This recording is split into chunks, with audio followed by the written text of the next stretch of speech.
جب ایک دشمن دوسرے دشمن سے کہتا ہے کہ میری آپ سے یہ دشمنی ہے اور اس دشمنی کی وجہ سے میں آپ کو مارنا چاہتا ہوں، لیکن جو مخالف ہے، جو دشمن کی دوسری سائڈ ہے، وہ نہیں مانتا، وہ کہتا ہے کہ میں آپ کے ساتھ اچھے تعلقات رکھنا چاہتا ہوں، آپ میرا دفاع کریں، آپ میرے بہت اچھے دوست ہیں، میں آپ کو اتنے پیسے دوں گا، میں آپ کے ملک میں، آپ کے گاؤں میں اتنی انویسٹمنٹ کروں گا تو آپ مجھے سیکیورٹی دیں، میری حفاظت کریں۔ تو بڑا ان ایون سا لگتا ہے۔ آپ ذرا سوچیں کہ ایک طرف امریکہ گارنٹی دیتا ہے سعودی عرب کو، قطر کو، یو اے ای کو کہ یہ جو گلف ریجن ہے اس کی میں حفاظت کروں گا، اس کی سیکیورٹی میری ذمہ داری ہے، اور دوسری طرف اسی خطے کو جنگ میں دھونس دیتا ہے۔ لیکن ایک چیز جو میں آپ کو دکھانا چاہتا ہوں وہ بڑی ہی امپورٹنٹ ہے اور بہت ہی واضح ہے۔ لنڈسے گراہم ایک ساؤتھ کیرولینا سے ایک امریکن سینیٹر ہیں جو 2003 سے اسی آفس میں موجود ہیں۔ ویسے تو وہ اکثر کنٹروورشل انٹرویوز دیتے ہیں، لیکن کرنٹلی انہوں نے ہیڈلے گیمبل ایک امریکن اینکر ہیں، خاتون اینکر، ان کو ایک انٹرویو دیا اور انہوں نے کنٹروورشل باتیں کی۔ انہوں نے کہا کہ یہ جو جنگ ہے اس وقت، یہ عام جنگ نہیں ہے، یہ مذہب کی جنگ ہے، یہ دو مذاہب کے درمیان ایک تصادم ہے، یہ ایک ریلیجیس وار ہے۔ اس خاتون اینکر نے پوچھا کہ جو فلسطین میں بچے مار دیے، جو مائیں مار دی گئیں، کیا یہ کرسچن ویلیوز کے عین مطابق ہے؟ کرسچن ویلیوز اس کی اجازت دیتی ہیں؟ تو اس نے کہا جی ہاں بالکل، یہ بالکل ٹھیک ہے، ہم غزہ کو اسی طرح فلیٹ کر دیں گے جس طرح ہم نے دوسری جنگ عظیم میں برلن کو فلیٹ کیا تھا، ٹوکیو کو فلیٹ کیا تھا، جس طرح ہم نے نازی جرمنی کے خلاف ایکشن کیا تھا، جس طرح ہم نے امپیریل جاپان پر ایٹم بم پھینک دیا تھا، اسی طرح ہمارا یہ حق ہے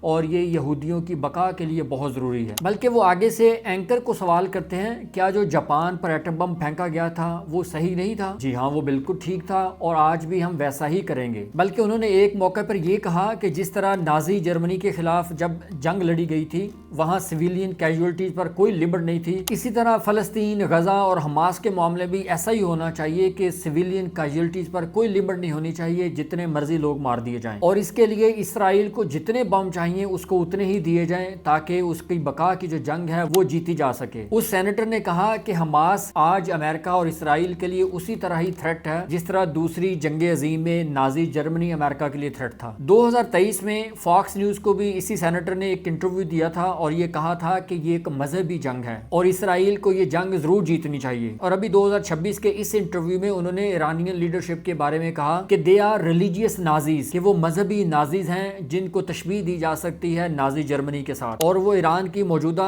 رجیم کو بلیم کرتے ہیں کہ وہ ایک ماسٹر ریلیجن لانا چاہتے ہیں اس خطے میں اور اپنی دھاک بٹھانا چاہتے ہیں۔ اور انہوں نے یہاں یہ بھی ایڈ کیا کہ یہ جو جنگ ہے، موجودہ جنگ، یہ بھی ایک مذہبی جنگ ہے جو ریڈیکل اسلام کے خلاف لڑی جا رہی ہے۔ اب سوال یہاں یہ پیدا ہوتا ہے کہ دشمن یہ کہہ رہا ہے کہ یہ مذہب کی جنگ ہے، یہ مذہب کی بنیاد پہ لڑی جا رہی ہے، ایک طرف کرسچینٹی ہے، جیوش ہیں، اور دوسری طرف ریڈیکل اسلام ہے، اور وہ یہاں تک کہہ رہے ہیں کہ اس جنگ کو جیتنا چاہیے اور اس کے لیے اسرائیل کو اتنے ہی بم دیے جائیں جتنی اس کو ضرورت ہے۔ لیکن اس سے زیادہ افسوس کی بات یہ ہے کہ یہ بات ان گلف ریجن کی ملکوں کو کیوں نہیں سمجھ آتی۔ یہ وہ ملک ہیں جو تیل کی دولت سے مالا مال ہیں، ان کے پاس پیسے کی کمی نہیں ہے، بجٹ کی کوئی کمی نہیں ہے، ہر لحاظ سے یہ خوشحال ملک ہیں، یہ اپنا بجٹ رکھ سکتے ہیں دفاع کے لیے، اپنی فوج میں بنا سکتے ہیں، سارا کچھ کر سکتے ہیں، لیکن اس کے باوجود یہ ڈیپینڈنٹ ہیں اسی دشمن پر جو دشمن یہ کہتا ہے کہ یہ مذہب کی جنگ ہے اور اس خطے میں لڑی جائے گی۔ اب ایران کا مذہب الگ نہیں ہے، عرب کا مذہب الگ نہیں ہے، ایشیا کے مسلمان ملکوں کا مذہب الگ نہیں ہے، لاطینی امریکہ کے مسلمان ملکوں کا مذہب الگ نہیں ہے، مذہب ایک ہی ہے جس کو وہ کہہ رہے ہیں کہ یہ مذہب کی جنگ ہے۔ تو پھر اس مذہب کے ماننے والوں کو یہ بات سمجھ کیوں نہیں آتی، کیوں ان کی طرف یہ بھاگتے ہیں، کیوں ان پہ ڈیپینڈنٹ ہیں؟ اور آج مجھے یقین کریں خوشی ہو رہی ہے کہ پاکستان ایک ایسا ملک ہے جس نے ہمیشہ بہت ہی اچھا ریئیکٹ کیا، ہمیشہ اپنی پالیسی کو بیلنس رکھا، نہ یہ کبھی مکمل طور پر ڈیپینڈنٹ رہا کسی پر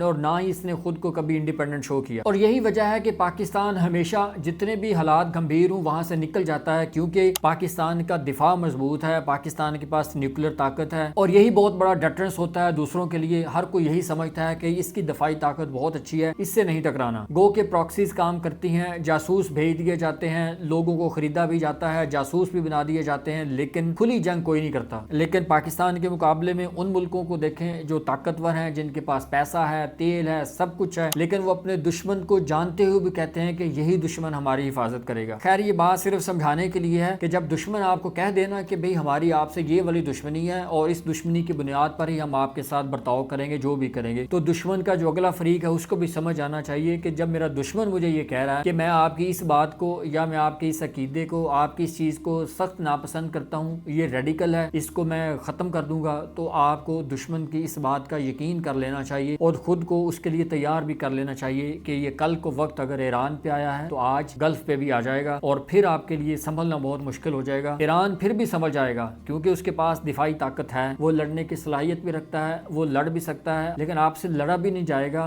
آپ کے پاس صلاحیت بھی نہیں ہے، آپ کے پاس فوج بھی نہیں ہے، آپ ڈیپینڈنٹ رہیں گے۔ اس لیے عربوں کو خیال کرنا ہے، عربوں نے سوچنا ہے کہ انہوں نے آنے والے وقتوں کے لیے کیا کرنا ہے۔